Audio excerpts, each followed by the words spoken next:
Hey everyone, Brian here. Boy, bummer of a title, huh? Impactful as well, right? Terror, from the Latin terrere, has always meant to cause fear and or to make afraid. As we'll see with the French Revolution, many people felt that intensely.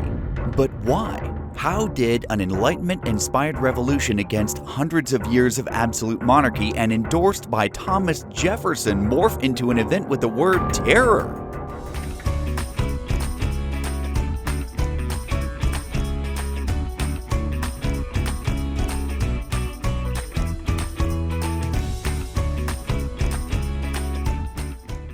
Our guiding questions today are: how did the radical Jacobins take advantage of the political crisis in France?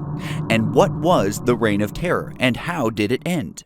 And a big picture question: why do you think that a time of chaos or anarchy can result in the rise of a dictator?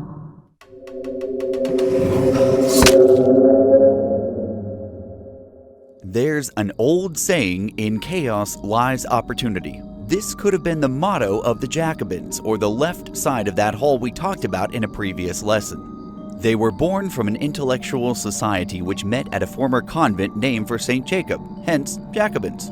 Along with the sans-culottes, the Jacobins looked at the French situation and made a few proposals. Number 1. Forget the Constitution of 1791. It had a king in it, and we all saw how that went. And speaking of the king, number 2, get rid of Louis, declare a republic. Number 3, declare a new legislative body, the National Convention. And 4, give all men the right to vote, not women, still. In the chaos of war and past indecision, the Jacobins pushed their agenda through. Their most important mission? Destroy every trace of the Ancien regime, starting with the leader of it all, the king. The Jacobins quickly put Louis and his wife Marie Antoinette on trial for treason. Unfortunately for Louis, if you'll remember, he kinda wrote down what he planned to do in the political manifesto of Louis XVI, giving the National Convention all the evidence they needed to find him and everyone associated with him guilty. Louis XVI and Marie Antoinette were executed in 1793 via a new French innovation created to be a more humane manner of death, the guillotine. The monarchy, a reality in the life of France for nearly 800 years, was over.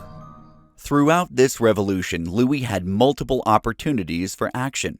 If you were an advisor to Louis through this revolution, what advice would you have given him? Do you think it would have saved his life? Record a response in your lesson guide.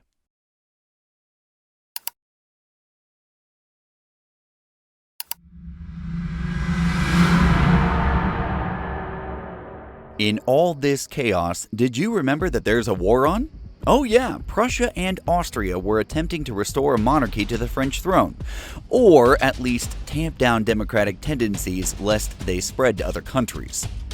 As the Jacobins were busy with Paris and a radical renewal of the revolution, they left the military commanders pretty much alone.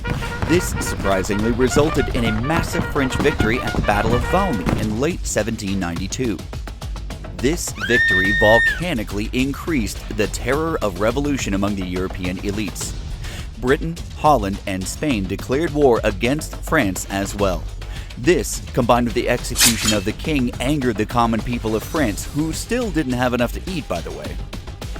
The people were also angry that the church was being subjugated by a bunch of Enlightenment nonsense. Priests pushed back against the Jacobins and denounced the execution of Louis, stirring up this already very stirred pot. You may be wondering why it sounds like so many people weren't all that hot on revolution.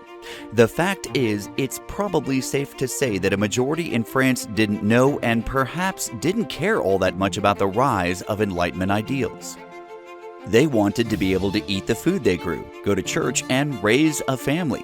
They weren't loyal to a person, but the way things had been, and when these new leaders tried to take their security away, they didn't exactly respond with liberty, equality, and fraternity. They responded in anger. Meanwhile, the Jacobins had drafted a new constitution which outlined a Republic of France, but the actual usage of it was put on hold because of the growing anger. Order needed to be restored, and so entered Maximilien Robespierre. A lawyer by training and a radical Jacobin, Robespierre and his friends created the Committee on Public Safety, with the express intent of protecting the Revolution of France from all its enemies. Let's stop right here. When a group of radicals proposes to protect a revolution from all its enemies, what could happen? Speculate on the outcome of this idea in your lesson guide.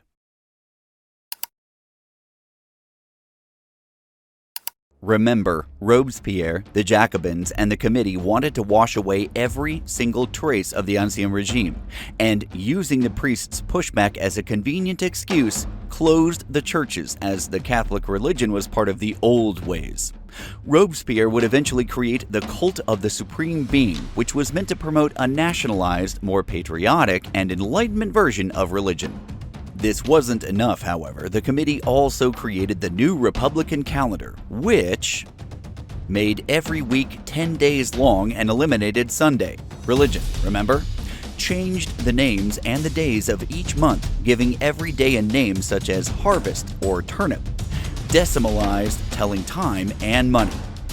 From the execution of the king, yeah, he was trying to overthrow them, but many commoners still wanted him around, to the closing of the churches and the rearrangement of practically everything in their lives, people were angry and once again started to revolt. So, what do you think the committee did in response to these revolts? Check on your speculation from above about radicals and their enemies.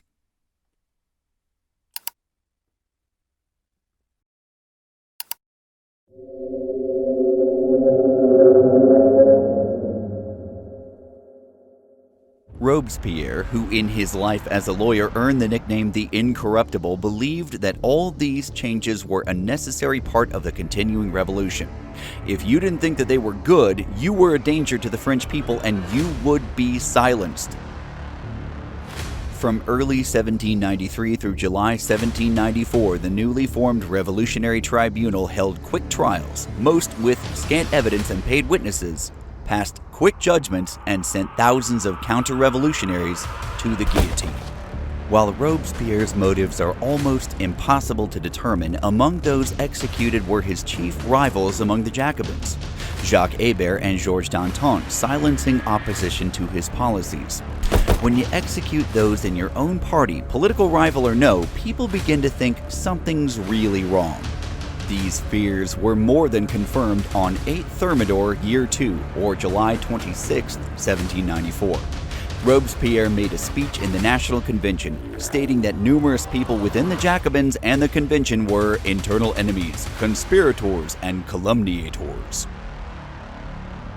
This announcement was nothing short of a purge, and as a result, Robespierre himself was arrested on 9 Thermidor, tried and executed by guillotine on 10 Thermidor, or the 27th and 28th of July.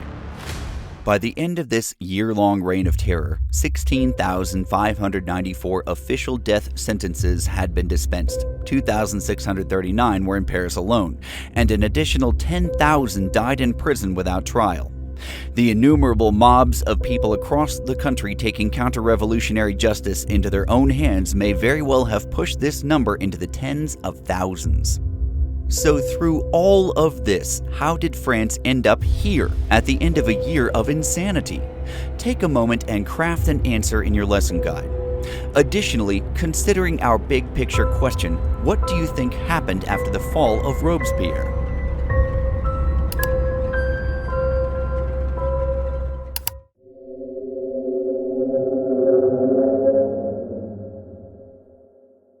By the summer of 1794, France was still a mess, still suffering from several revolts, still at war with other countries, and still without a constitution. A new document was created in 1795, the third constitution in 7 years. The new, much smaller committee in charge looked to the defense of their borders by choosing a young brigadier general who'd been turning heads with his daring battle plans in defense of France. His name? Napoleon Bonaparte. We'll see what's next for France because history is everywhere. Hey!